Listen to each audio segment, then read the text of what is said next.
Day 13 na second floor ng bahay ni Tarzan. Dito nga guys, nag-guest na kami dito ng mga kawayan na gagamitin natin pambako dito sa taas. Sobrang gandang tingnan guys at napakaganda rin ang view dito sa taas. Lalong-lalo na nung natapos na natin itong unahang terrace. Kaya ngayong araw guys, samahan nyo ulit kami sa paggagawa. So what's up mga kanapadaan lang. So ngayong araw nga guys, maaga na naman tayong tinanghali ng gising. At syempre guys, bago natin simulan itong paggagawa natin ngayong araw, palambing naman dyan ng isang like at share sa video na to. Para sa inyo guys, itong ginagawa namin mga video para hindi naman guys kayo ma-homesick sa mga probinsya nyo. Syempre para mag-good vibes din kayo. Kaya bilang tulong nyo na lang guys sa amin, paki-like sana at paki-share nito. Maraming salamat. Kung taga-probinsya kayo guys, hindi nyo may tatanggi sa akin na isa rin kayo sa mga nangarap nung bata pa kayo na magkaroon ng ganitong klase ng treehouse, lalong-lalo na sa puno tapos kasama nyo yung mga kaibigan nyo. Panigurado ako guys, ito yung mga pangarap ng mga batang 90s nung hindi pa uso guys masyado yung mga gadget na lumalabas. At dahil nga guys, nawawala na rin yung ganitong tradisyon sa mga bata at puro na lang sila cellphone, ay eto guys, gumagawa kami ng mga video para maingganyo ulit natin sila at mahikayat na gumawa guys ng treehouse kung meron man silang paglalagyan. Syempre guys, para maibalik na rin namin yung nakasanayan nating buhay dati. At dito nga guys, nanguha ulit kami nitong mga sasa na gagamitin namin sa nipa ulit. Kung kahapon guys, natapos tayo sa paglalagay ng sanipa doon sa may taas ng bubong, ngayon guys, ilalagyan naman natin ng palda doon sa pinakambaba kung tawagin dito sa amin. Yun kasi guys, magpapaganda ng itsura at magpapaporma dito sa second floor na ginagawa natin. At sigurado ako guys, sa mga laking probinsya dyan katulad namin, nakaranas rin guys kayong gumamit sa bahay ninyo o sa kubo nyong ginagawa ng ganitong pawid. At syempre naranasan nyo rin sigurong kumuha. Kaya guys, kung isa ka sa manonood namin na lumaki rin sa probinsya, paki-comment naman dito guys kung saan probinsya kayo lumaki para malaman namin. At dito nga guys, nagkatuwaan nga pala kami magkakaibigan dahil bahay ni Tarzan guys yung ginagawa namin, susubukan rin guys nating magtarsan.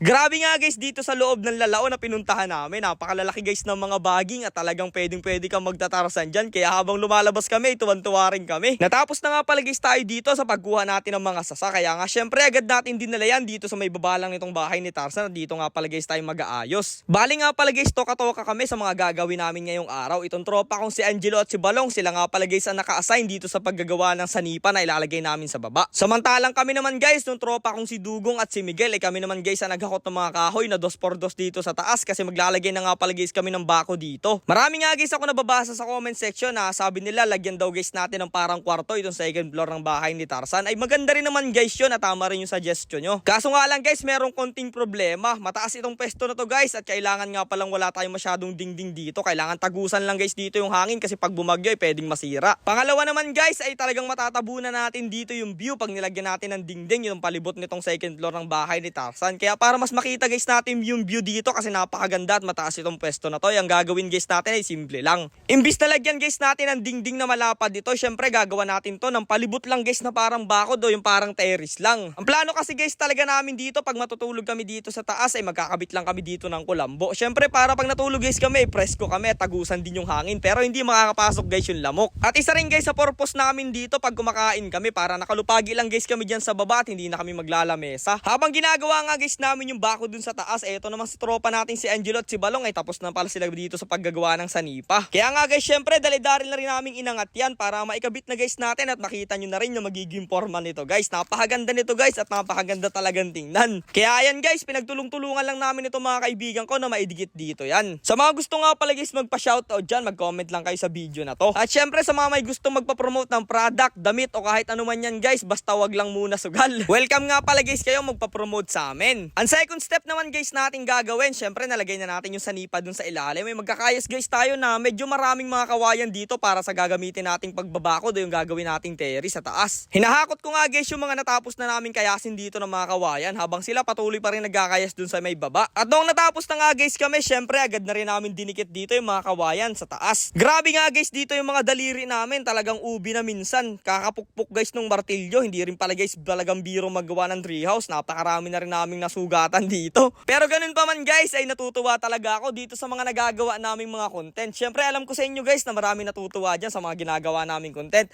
Marami nga guys ako nababasa sa comment section na natutuwa daw sila sa amin na imbis daw gumawa kami ng bagay na masama o mag-addict guys kami bilang kabataan. Ay syempre eto guys yung pinagkakaabalahan namin, nasa maayos na paraan, kumikita tayo ng pera, nakakatulong tayo sa pamilya natin.